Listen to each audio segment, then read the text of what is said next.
रात का समय था।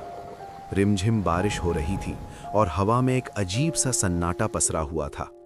अभय 32 साल का एक थका हारा नौजवान शहर की भागदौड़ से ऊबकर अपने गांव रतनपुर लौट रहा था। उसे शाम ढलने से पहले हर हाल में गांव पहुंच जाना था। रतनपुर में इन दिनों छलावा की चर्चा हर चौपाल और घर के आंगन तक फैली हुई थी। लोग कहते थे कि रात में रास्तों पर अजीब सी हलचल दिखती है और दूर से किसी अनजानी आवाज़ की सुनाई देने पर आदमी का कलेजा बैठ जाता है। गांव वाले शाम होते ही दरवाजे बंद कर लेते थे, जैसे अंधेरा किसी मेहमान के बजाय किसी मुसीबत को बुला लाता हो।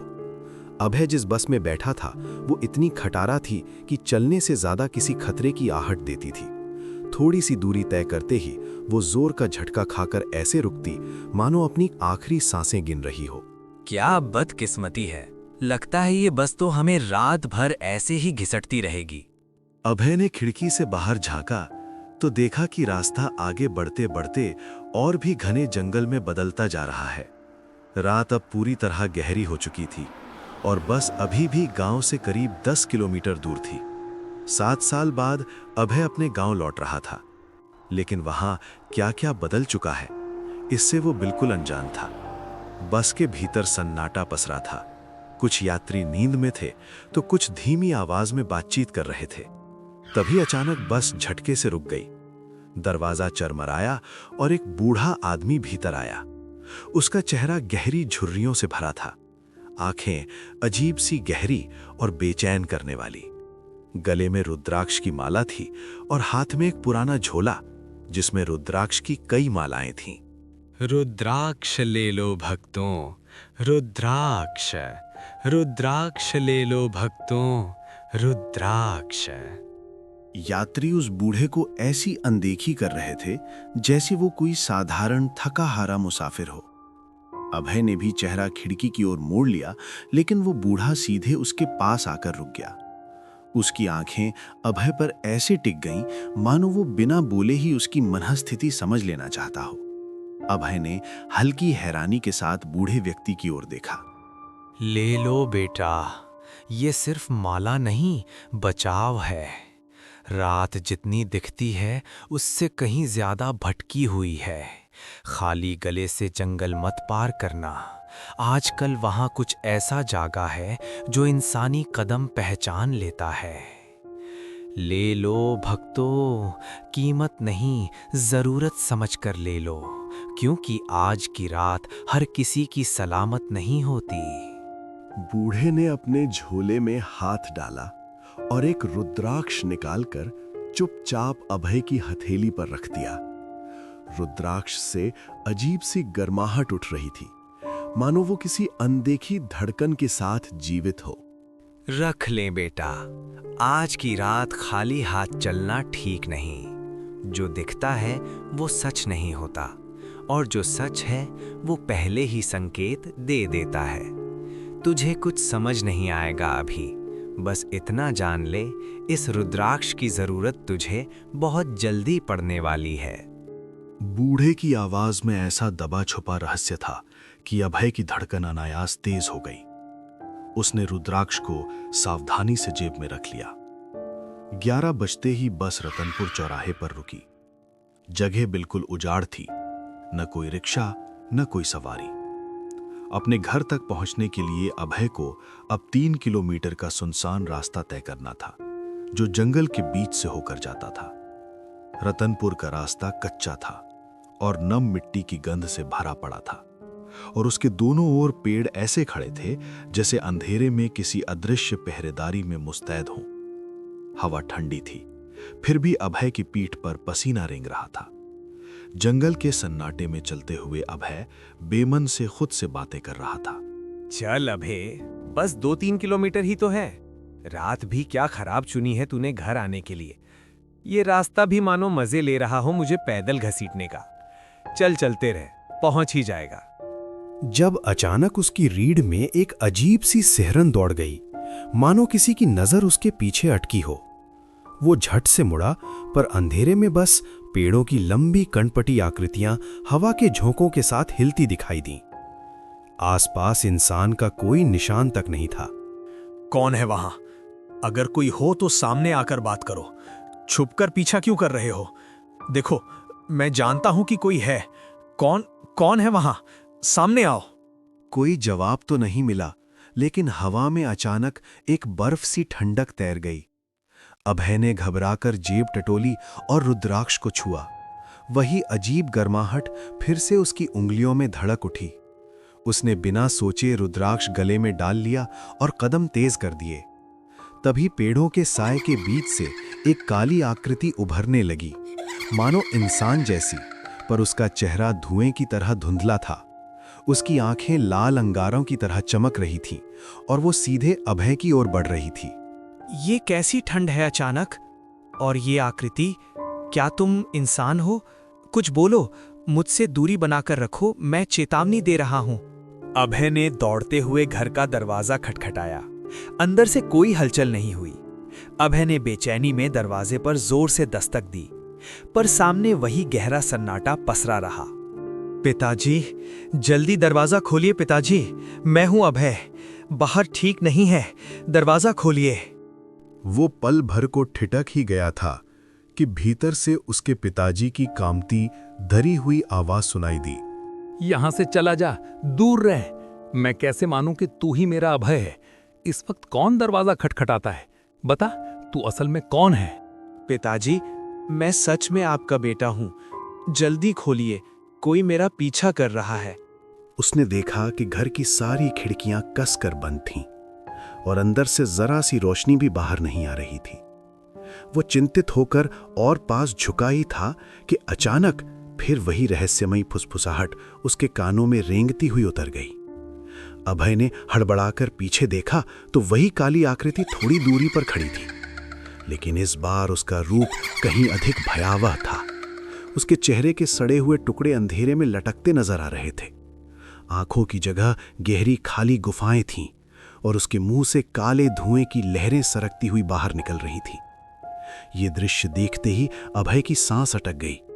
घबराहट में उसने रुद्राक्ष को मुट्ठी में जकड़ लिया और पूरी ताकत से चीख पड़ा, अभय, तुम मेरा है, जितना भी भाग ले मैं तुझे ढूंढ ही लूंगी।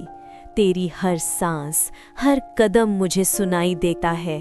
अंधेरे में कोई और नहीं, मैं तेरे पीछे हूँ। आज नहीं बच पाएगा, आज तू मेरे साथ ही चलेगा, हमेशा के लिए।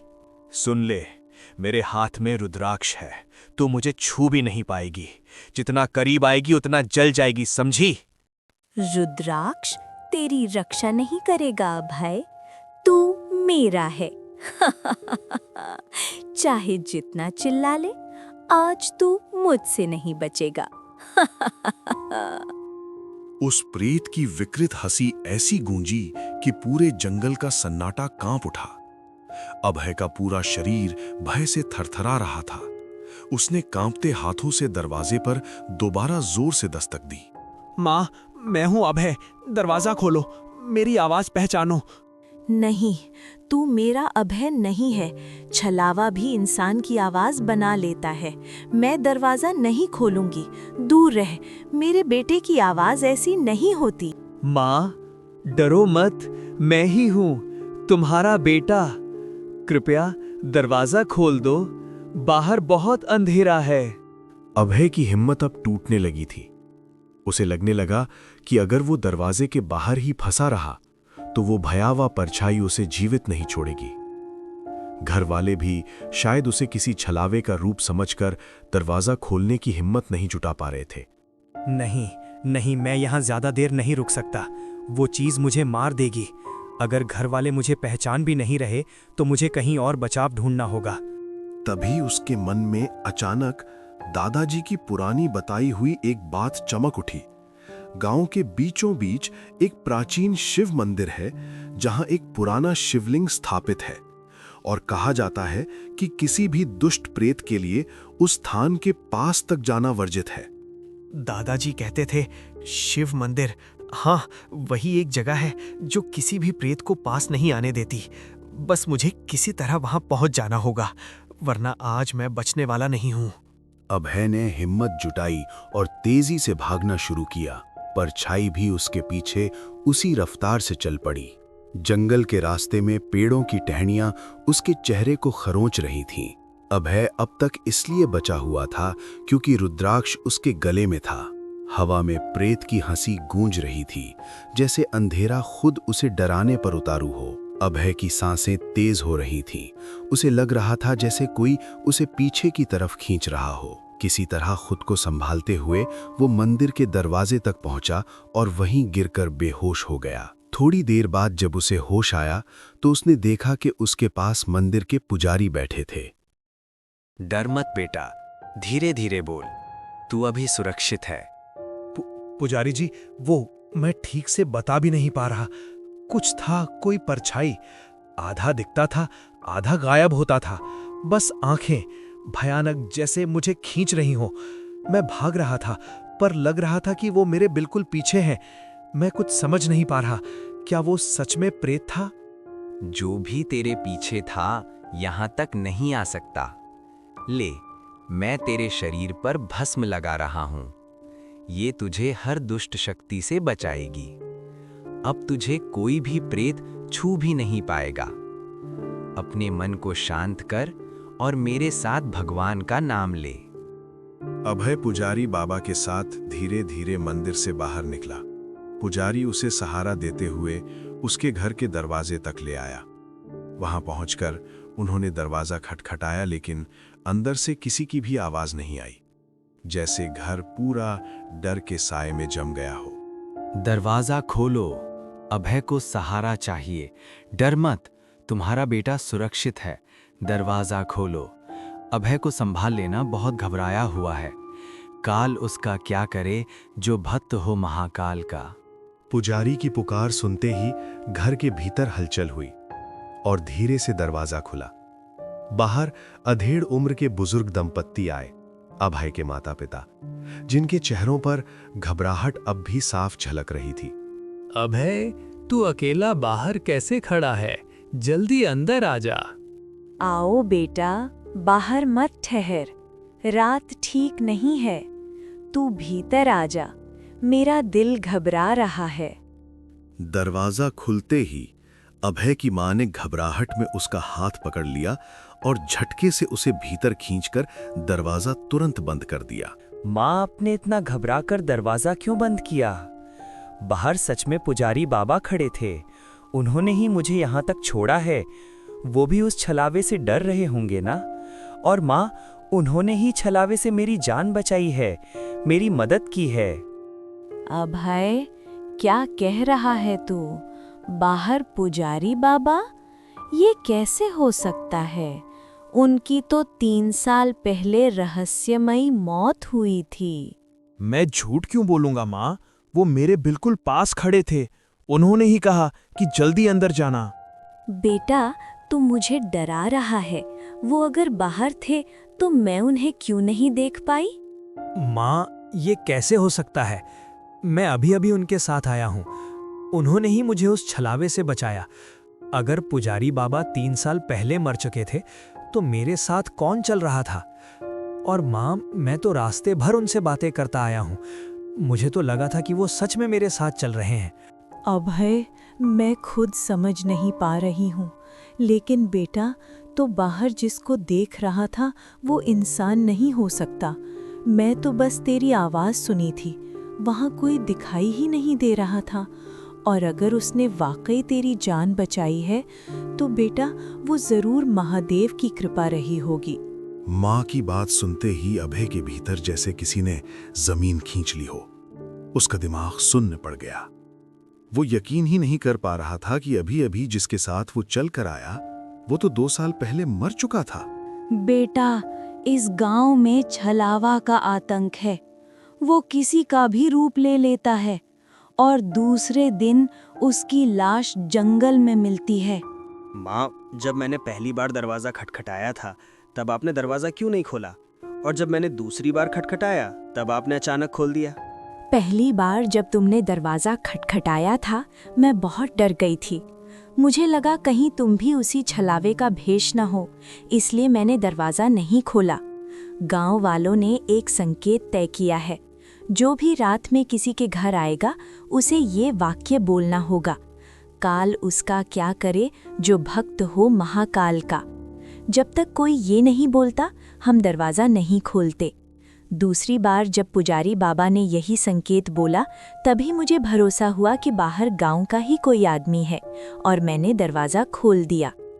माँ, आपको पता है मेरी जान पुजारी बाबा ने 2 बार बचाई है। एक बार बस में उन्होंने मुझे ये रुद्राक्ष दिया था, उसी ने मेरी जान बचाई।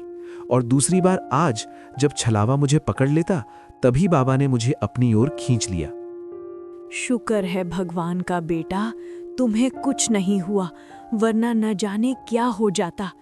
भगवान की बड़ी कृपा है बेटा, 2 बार मौत सामने खड़ी थी और दोनों बार तुम्हें बचा लिया पुजारी बाबा ने। बेटा, हमने तो जरा सा भी नहीं सोचा था कि तुम इस वक्त इतनी रात को यहाँ आओगे। अब तो मुझे पूरा विश्वास है महाकाल की नज़र तुम पर हमेशा है। माँ, ये छलावा आखिर है क्या? ये हमारे रतनपुर के लोगों को ही क्यों सताता है? क्या किसी ने इसे बुलाया था या ये खुद आया है? बेटा, सच कहूँ तो हमें भी कुछ पता नहीं। गांव में कई रातों से ऐसी ऐसी बातें हो रही हैं कि कोई समझ नहीं पा रहा कि ये डर कहाँ से आया। कोई कहता है जंगल की तरफ किसी पुरानी शक्ति का जागना है, तो कोई बोलता है कि किसी ने कोई भारी गलती की होगी। लेकिन रतनपुर के लोग क्यों परेशान हैं, इसका जवाब किसी के पास नहीं। इतना आतंक क्यों फैला रखा है इसमें? अभय, हम बस इतना जानते हैं कि वो किसी का भी रूप ले लेता है और जिसकी ओर जाता है उसका बचना मुश्किल हो जाता है। इन सारी घटनाओं के बारे में मुझे भी नहीं पता बेटा, बस मैं इतना जानती हूँ कि इसका जवाब इस जगह पे जाकर पता लगाया जा सकता है बेटा। जंगल के बीच एक पुराना बरगद का पेड़ है। गांव वाले कहते हैं कि इस पूरे इलाके की भटकी हुई आत्माएं उसी पेड़ के पास बसती हैं। वहाँ रात में अजीब साएं दिखते हैं और हवा में किसी की फुसफुसाहट सुनाई देती है। लोग मानते हैं कि यही पेड़ इस सारे आतंक की जड़ है। अभय की समझ पर मानो धुंध छा गई थी। उसे समझ नहीं आ रहा था कि उसके साथ क्या घट रहा है। उसका मन बार बार उस प्रेत की झलक और पुजारी की रहस्यमयी बातों पर अटक जा रहा था। माँ की बातें सुनकर अभय की सारी थकान पल भर में उड़ गई। उसके मन में बार बार उसी बरगद के पेड़ का ख्याल घूम रहा था। ये सब एक साथ कैसे हो सकता है? मेरा अचानक गांव आना, रास्ते में उस रुद्राक्ष वाले बाबा से मिलना, उनका मुझे रुद्राक्ष देना, फिर मंदिर में पुजारी बाबा का मिल जाना, ये सब यूं ही नहीं हो सकता। ये तो कोई साधारण इत्तेफाक नहीं है। शायद सच में भोले बाबा ने ही मुझे बुलाया है ताकि मैं इन भटकी हुई आत्माओं को मुक्ति दे सकूं और गांव वालों की मदद कर सकूं। कहीं ये वही वक्त तो नहीं जब मुझे अपने डर से ऊपर उठकर इस रहस्य का सामना करना पड़े और शायद मेरी किस्मत अब इसी बरगद के साए में मेरा इंतजार कर रही है। सोचते सोचते अचानक एक विचार बिजली की तरह उसके दिमाग में कौंधा। अभय अचानक बिस्तर से उठा और पुरानी लालटेन थामकर अंधेरे जंगल की ओर बढ़ गया। घने पेड़ों के बीच अकेले चलते हुए उसकी सांसें भारी हो रही थी। तभी दूर रास्ते के ठीक बीच में उसे एक आकृति दिखी। एक बूढ़ा आदमी जिसका चेहरा अजीब सा जाना पहचाना लग रहा था। जैसे जैसे अभय उसके करीब पहुंचता, उसके रोंगटे और सख्त होते जाते। कुछ ही कदम बाद वो साया धुंध की तरह ओझल हो गया और अगले ही पल अचानक अभय के ठीक सामने प्रकट हो खड़ा हुआ। कौन हो तुम? मेरा रास्ता क्यों रोक रखा है? अभय ने महाकाल का नाम लेकर डंडा पूरी ताकत से जमीन पर पटका। जब संग में हो महाकाल तो क्या करेगा काल? उसी क्षण वो साया अपना असली रूप लेने लगा और अभय सुन रह गया। सामने खड़ा कोई अनजान प्रेत नहीं, बल्कि वही मंदिर का पुजारी था। 2 बार तुम बच गए अभय, पर बार बार भाग्य साथ नहीं देता। तुम वही हो? वही जिन्होंने मेरी जान बस में भी बचाई और आज उस छलावे से भी? हाँ अभय, मैं वही हूँ। 2 बार तुम्हारी रक्षा की, लेकिन अब तुम्हारा काल इंतजार कर रहा है। इस बार तुम्हें अकेले सामना करना होगा। अभय बेटा, जहां तुम जाने की सोच रहे हो, क्या तुम उनका अकेले सामना कर पाओगे? जय महाकाल। बाबा, जब मैं ये गांव छोड़कर गया था तब यहाँ की हालत ऐसी नहीं थी। आखिर इन दिनों में ऐसा क्या हो गया कि पूरा गांव इस छलावे के आतंक में जी रहा है? ये आतंक कोई साधारण नहीं है। ये बदला ले रही आत्मा है, जो अपमान और अपने खून का बदला गांव वालों से ले रही है। सुनो, जब तुम गांव छोड़कर गए थे, उसके कुछ ही समय बाद जमींदार रघुवीर सिंह, जो बड़ा ही क्रूर और दुष्ट था, उसने गांव के कई लोगों की जमीन हड़प ली। तभी गांव में एक बंजारा नाई, झुमरी, वो बहुत सुंदर थी और उसी पर जमींदार की बुरी नज़र पड़ गई। लेकिन जब उसने उसकी नीयत ठुकरा दी तो जमींदार ने उसे पूरे गांव में बदनाम कर दिया। झुमरी ने सबको अपनी सफाई दी, पर किसी ने उसकी बात पर भरोसा नहीं किया और अंत में अपमान से टूटकर उसने अपनी जान दे दी। उसकी आत्मा को शांति नहीं मिली और उसने सबसे पहले जमींदार को मारा। हालांकि लोगों को लगा कि ये कोई रहस्यमयी मौत थी। तब से वो रूप बदलने वाला छलावा बनकर गांव से बदला ले रही है। एक रात जब मैं मंदिर बंद करके लौट रहा था, तब उसने मेरी भी हत्या कर दी। उसे मुक्ति तभी मिलेगी जब उसकी हड्डियां ढूंढकर सही विधि से शांति दी जाए। ये सब सुनकर मन कांप गया है। लेकिन अगर झुमरी की आत्मा को मुक्ति देने से गांव बच सकता है तो मैं ये काम अवश्य करूंगा। पर उसकी हड्डियां कहाँ मिलेंगी, ये कैसे पता चलेगा? और मुझे इतना ही पता है कि उसके अवशेष पुराने बरगद के पेड़ के पास दफन किए गए होंगे। अगर बरगद के पेड़ के पास उसके अवशेष होने की संभावना है तो मुझे वहीं जाना होगा। मैं उसकी हड्डियां ढूंढकर उसकी आत्मा को शांति दूंगा। यही मेरा फर्ज भी है और गांव को बचाने का एकमात्र रास्ता भी। कई आत्माएं मरने के बाद भी चैन से नहीं जाती। वे नहीं चाहती कि कोई उनके क्षेत्र में कदम रखे।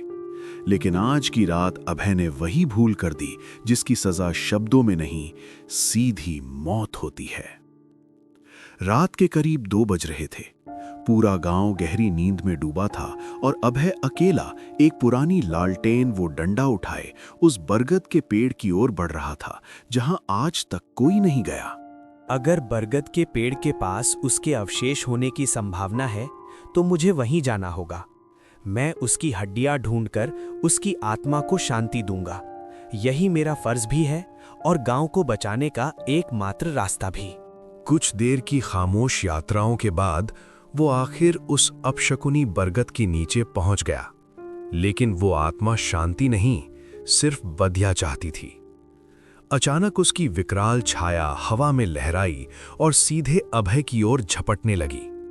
ये दृश्य देखते ही अभय का खून मानो नसों में जम गया। उसके हाथ कांपने लगे और लालटेन भय से थरथराते हुए टिमटिमाने लगी। आखिर तुम भी आ ही गए मेरे इलाके में। क्यों आए हो यहाँ?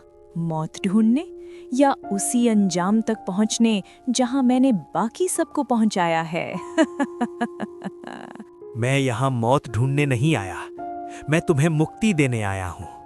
तुम्हारा दुख, तुम्हारा अपमान, तुम्हारी पीड़ा मैं सब समझता हूँ। गांव वाले भले न समझ पाए हों, लेकिन मैं तुम्हें शांति देने आया हूँ। अगर तुम चाहो मैं तुम्हारी आत्मा को मुक्त कर सकता हूँ, ताकि तुम्हारी ये भटकन, ये क्रोध खत्म हो सके। मुझे मुक्ति देने? तुम? ये गांव बचेगा नहीं, कोई नहीं बचेगा। जिसने मुझे धोखा दिया, जिसने मुझे अपमानित किया, मैं सबका विनाश करूंगी। और तू? आज तो तू भी नहीं बचेगा। तू भी आज यहाँ से वापस जिंदा नहीं जाएगा। याद रख, ये रात तुम्हारी आखिरी रात है अभय। आत्मा गुस्से में पागलों की तरह चीखने लगी और उसकी वो भयावह चीख पूरे जंगल में गूंज उठी। ये रुद्राक्ष, इसे दूर कर, फेंक दे इसे। ये मेरी आग को जलाता है, मेरी शक्ति को कमजोर करता है। हट, इसे अपने गले से उतार। सुन रहा है ना तू? इसे अभी फेंक दे। ये पवित्र माला मेरी आत्मा को दहका रही है, मुझे अपने पास आने ही नहीं दे रही।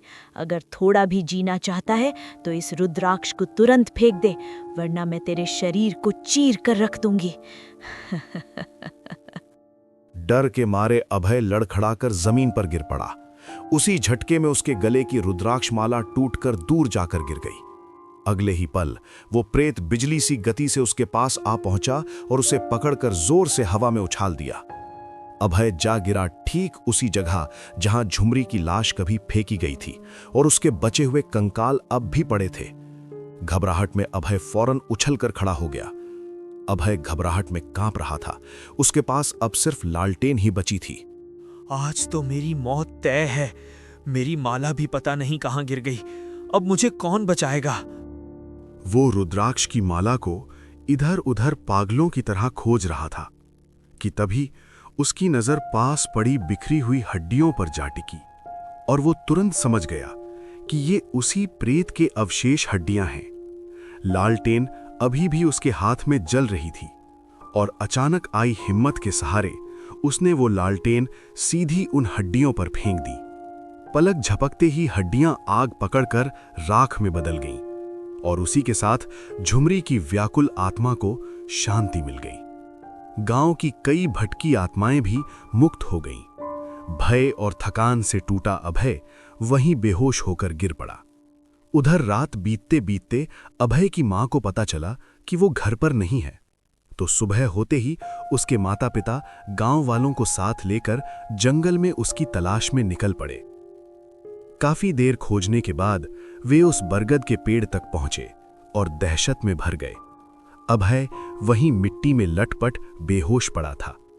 गांव वालों ने तुरंत उसे संभाला और उसे झकझोर कर होश में लाने की कोशिश की। बेटा, मैंने तुम्हें रात को बाहर जाने से रोका था, फिर तू अकेला इस डरावने जंगल में क्यों आ गया? पता है हम कितने डर गए थे। अगर तुझे कुछ हो जाता तो हम क्या करते? क्यों आया था तू यहाँ अभय? मैं उस छलावे को मुक्त करने आया था। अब उसे मुक्ति मिल गई है। अब गांव में किसी को कोई परेशानी नहीं होगी। अचानक पीछे घने जंगल की दिशा से एक विचित्र आवाज गूंजी। सबने मुड़कर देखा तो बरगद के पेड़ की आड़ में पुजारी बाबा की आत्मा प्रकट खड़ी थी। उनकी आंखों में गहरी शांति थी, पर इस बार वे मौन नहीं थे। हल्की हवा के साथ उनकी आवाज गूंजी। अभय, तुम्हारे जज्बे ने वो कर दिखाया जो पूरे गांव की ताकत भी नहीं कर पाई। झुमरी की आत्मा अब मुक्त हो चुकी है। उसका दर्द, उसका क्रोध सब समाप्त हो गया। आज से रतनपुर पर कोई अभिशाप नहीं रहेगा। तुम सब सुरक्षित हो और ये सब अभय के साहस की वजह से संभव हुआ है। उसकी हिम्मत ने कई भटकती आत्माओं को शांति दिला दी है। अब मेरा कार्य भी पूरा हुआ। ये कहकर बाबा की धुंधली आकृति धीरे धीरे हवा में घुलने लगी और पलक झपकते ही पूरी तरह विलीन हो गई।